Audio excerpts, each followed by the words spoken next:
Assalamualaikum warahmatullahi wabarakatuh. Di sini kami dari kelompok 6. Kelompok 6 di sini akan membahas tentang materi media broadcast dan perencanaan media.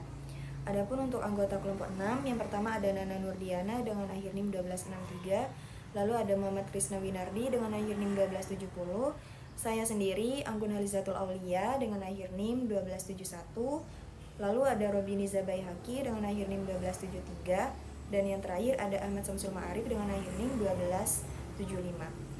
Kemudian yang pertama di sini saya akan menjelaskan apa itu media komunikasi. Jadi media komunikasi itu merupakan sebuah alat yang digunakan untuk menyampaikan pesan kepada publik atau masyarakat luas. Bisa melalui dari TV, radio, atau juga dari internet. Di mana media komunikasi ini juga mempunyai peran sebagai media yang membantu informasi bisa dilihat ataupun didengar masyarakat luas. Sedangkan fungsi menurut para ahli nikel lebih cepat, lebih hemat waktu, dan juga lebih hemat biaya.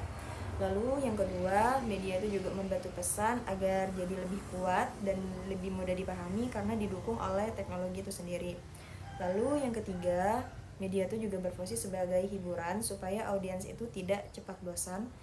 Dan yang terakhir, media itu juga mempunyai peran sebagai kontrol sosial, artinya tidak ikut mengawasi dan memberi informasi tentang kondisi sosial maupun kebijakan di masyarakat itu sendiri. Peran media dalam komunikasi massa, pertama itu penyebaran informasi, kemudian yang kedua di situ ada pembentuk opini publik, sarana edukasi, yang keempat yaitu fungsi hiburan, kontrol sosial, dan yang terakhir yaitu penghubung sosial, broadcast sebagai media promosi. Nah, pada slide ini dijelaskan di situ bahwa media broadcast merupakan sarana komunikasi massa dengan jangkauan yang luas dan kemampuan penyampaian pesan secara cepat dan serta seperti yang sudah kita jelaskan tadi. Nah, karakteristik ini menjadikan broadcast efektif sebagai media promosi atau periklanan. Nah, di bawah di situ ada jenis-jenis promosi, ada 3 jenis. Yang pertama yaitu broadcast radio, yang kedua yaitu broadcast televisi, terakhir yaitu broadcast digital. Kelebihan media penyiaran, yang pertama itu efektivitas mengubah persepsi, jangkauan luas dan masif, kekuatan narasi dan emosi, adaptabilitas komunitas, sistem berjaringan. Kekurangan dalam media penyiaran, yang pertama yaitu biaya produksi dan slot tayang yang mahal, sifat pesan yang sekilas atau transitions, fragmentasi audiens. Yang keempat yaitu keterbatasan kontrol dan selektivitas. Nah, yang kelima adalah gangguan atau clutter, ketergantungan pada sinyal dan infrastruktur. Perencanaan media menurut Casali dan Morrison yaitu sama-sama menganggap bahwa perencanaan media merupakan salah satu kerja kreatif dalam menyusun strategi periklanan. Pengetahuan produk yang telah disusun secara rapi tidak seluruhnya dilansir dalam suatu iklan. Hanya elemen-elemen tertentu saja yang diambil dan hal tersebut tergantung pada media yang akan digunakan sebagai sarana beriklan. Secara lebih terperinci, tujuan perencanaan media meliputi poin-poin berikut. Yang pertama yaitu menyampaikan informasi keberadaan produk. Tujuan paling fundamental adalah memastikan informasi mengenai keberadaan dan seluk-beluk produk sampai dan dapat dimengerti oleh khalayak sasaran. Yang kedua yaitu menarik perhatian atau attention. Merancang bagaimana suatu pesan dapat menarik perhatian khalayak di tengah banyaknya terpaan informasi lain. Karena ketertarikan adalah pintu masuk ke aspek psikologis individu. Yang ketiga ada mengoptimalkan jangkauan sehingga pesan sampai kepada khalayak dalam jumlah sebanyak-banyaknya dan dilakukan secara berulang-ulang sampai tahap tertentu agar pesan tersebut dapat dipahami secara mendalam. Yang keempat, bisa membentuk dan mengubah persepsi. Memilih media yang mampu mengubah jalan pikiran konsumen untuk beralih dari sekedar mengetahui produk menjadi memiliki niat untuk membeli atau mengadopsi nilai tertentu. Selanjutnya saya akan menjelaskan tentang strategi memilih media. Strategi memilih media atau perencanaan media adalah sebuah proses kreatif dalam merancang sebuah strategi periklanan. Pilihan media yang akan diterapkan sangat bergantung pada target yang ingin dicapai. segmentasi berdasarkan lokasi dan anggaran yang tersedia. Setiap media memiliki karakteristiknya yang berbeda-beda berdasarkan audiens yang menjadi sasarannya, gaya penyampaian pesan, periode waktu, dan jangkauannya.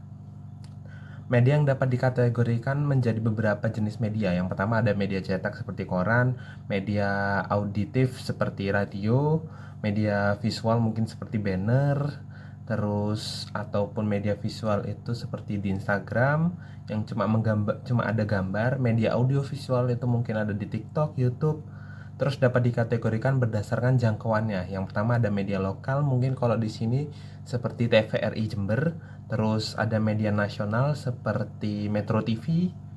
Terus ada 4 langkah dalam menilai perencanaan media: penentuan target media, menentukan tujuan media, menentukan strategi media, dan penjadwalan penempatan media.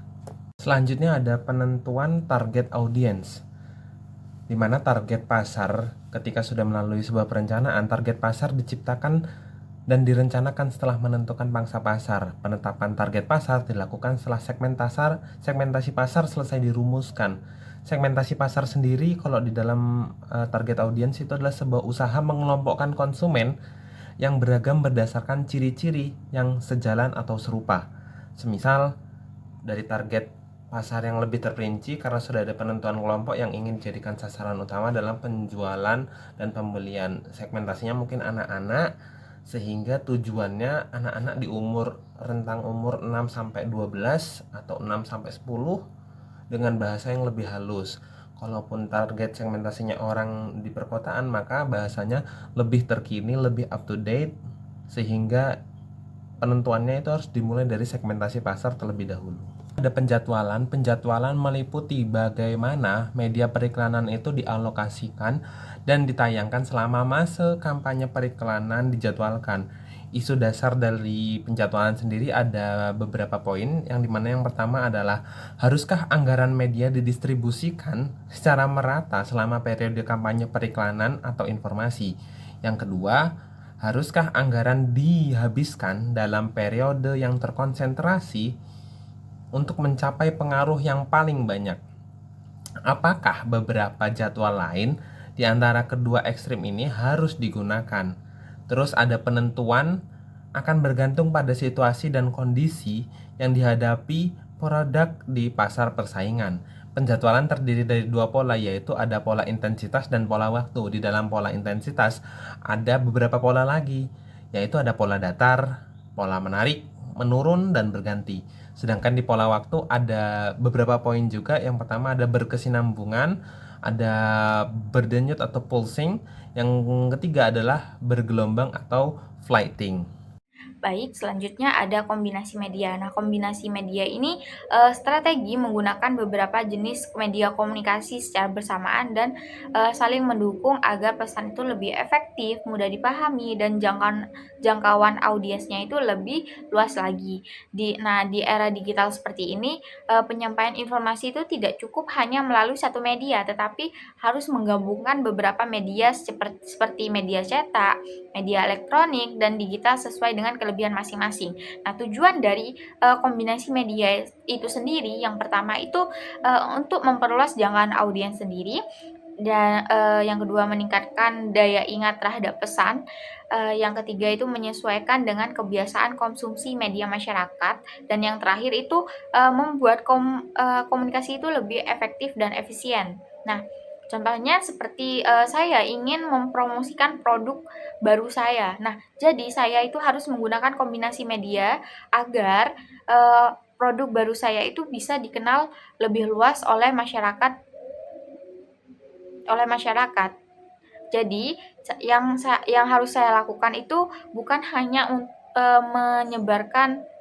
mempromosikan produk baru saya itu di lingkungan saya sendiri, tetapi saya itu harus membuat promosi TikTok, melalui promosi di Instagram, website-website lain, agar produk saya itu lebih terkenal di masyarakat yang lebih luas lagi. Dan juga dengan menggunakan media kombinasi ini, saya itu lebih mudah untuk mendengarkan saran-saran dari beberapa masyarakat yang bukan di wilayah saya sendiri. Seperti itu. Baik, selanjutnya ada konvergensi media. Nah, konvergensi media itu merupakan proses terbentuknya kesamaan makna, pemahaman, dan cara pandang di antara pengguna akibat interaksi komunikasi yang berlangsung secara intens. Nah, proses ini terjadi ketika individu itu terus-menerus terpapar pesan yang serupa melalui unggahan, komentar, cerita, dan maupun penyebaran ulang konten. Nah, pertukaran pesan yang sering disertai unsur emosional ini serta penggunaan simbol kata atau tagar yang sama itu membuat suatu narasi itu semakin kuat dan mudah diterima. Nah, akibatnya pengguna yang awalnya itu memiliki pandangan berbeda atau netral dapat berkembang menjadi memiliki pemahaman yang sama dengan kelompoknya. Nah, dengan demikian, konvergensi media sosial ini menunjukkan bagaimana pengulangan pesan dan interaksi yang berkelanjutan ini mampu membentuk kebersamaan persepsi dalam suatu komunitas daring. Baik, selanjutnya ada broadcast dan digital platform sendiri. Nah, kemajuan teknologi informasi itu telah mengubah pola komunikasi massa secara mendasar. Nah, pada sistem broadcast tradisional seperti televisi dan radio, komunikasi itu bersifat satu arah atau one-way communication. Nah, jadi informasi yang diproduksi oleh lembaga media lalu disiarkan kepada khalayak luas secara serentak. Nah, dalam sistem ini, audiens itu hanya berperan sebagai penerima pasif.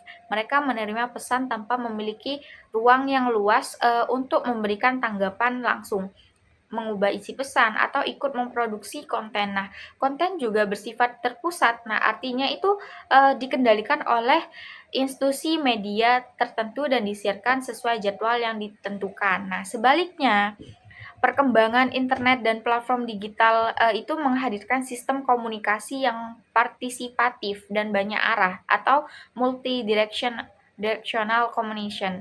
Nah, dalam platform digital seperti media sosial, website, dan aplikasi berbagai video, pengguna itu tidak hanya menjadi konsumen informasi, tetapi juga menjadi prosumer atau prosedur dan konsumer. Artinya itu mereka dapat memproduksi konten sendiri, membagikannya, mengomentari konten orang lain, serta menyebarkan ulang informasi secara cepat dan luas. Nah, selain itu, platform digital itu memungkinkan akses informasi secara fleksibel dan on demand, yaitu pengguna itu dapat memilih, mencari, mengakses konten kapan saja sesuai kebutuhan tanpa terikat jadwal siaran. Interaksi juga terjadi secara langsung melalui komentar, pesan siaran langsung, maupun fitur berbagainya.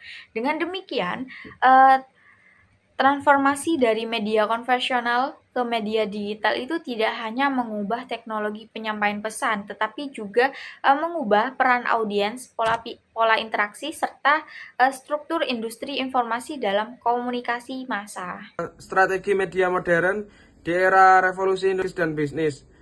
Ini bisa dilakukan dengan pengelolaan isi dan SDM, mengelola konten yang variatif seperti berita, iklan, atau hiburan, serta mengoptimalkan peran produser dan editor untuk menghasilkan program yang menarik bagi audiens. Yang kedua, bisa lebih efisiensi infrastruktur dalam model news aggregator. Strategi difokuskan pada investigasi domain dan hosting yang kuat serta memanfaatkan algoritma untuk memperbarui data secara cepat tanpa bergantung pada reporter lapangan. Yang kedua ada strategi program dan audiens. Segmentasi dan targeting, yaitu mengelompokkan audiens berdasarkan data demografis, geografis, dan psikografis untuk menentukan target pasar yang paling potensial. Selanjutnya ada studi kasus, di mana studi kasus yang kelompok kami ambil ada TVMU atau TV Muhammadiyah, di mana TV Muhammadiyah ini menyusun strategi media planning sebagai lembaga penyiaran yang fokus pada dakwah dan juga edukasi Islam. Nah, TVMU ini sudah menentukan target audiensnya dengan jelas, yaitu masyarakat muslim sendiri, khususnya masyarakat Muhammadiyah, yaitu dengan tepat sasaran seperti keluarga, pelajar, dan komunitas keagamaan, supaya pesan ini lebih disampaikan, lebih tepat sasaran. Nah, dalam perencanaannya, TVMU ini menggunakan kombinasi media atau media mix. Televisi dijadikan media utama, sedangkan YouTube sebagai media pendukung agar jangkauannya itu lebih luas. Nah, program ini juga ditayangkan di waktu yang strategis seperti menjelang ibadah dan akhir pekan, karena di waktu tersebut audiens itu lebih aktif menonton. Nah, dengan perencanaan yang mempertimbangkan seperti target audiens, pemilihan media, jadwal tayang, penyiaran pesan ini jadi lebih efektif, lebih banyak menjangkau banyak orang, dan TV ini juga tetap relevan dengan era digital sekarang ini. Itu kesimpulan. Jadi kesimpulan pada presentasi kali ini, media komunikasi itu sangat penting karena merupakan suatu alat yang membantu untuk menyebarkan informasi kepada halayak.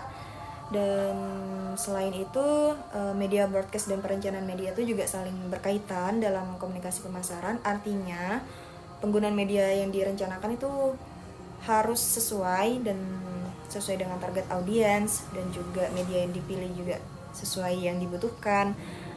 Dari perencanaan media yang dilakukan atau direncanakan dengan baik, maka komunikasi itu jadi lebih efektif, lebih efisien, dan juga sesuai dengan kebutuhan masyarakat di era digital ini. Mungkin itu saja yang dapat kelompok 6 sampaikan. Kurang lebihnya mohon maaf. Assalamualaikum warahmatullahi wabarakatuh.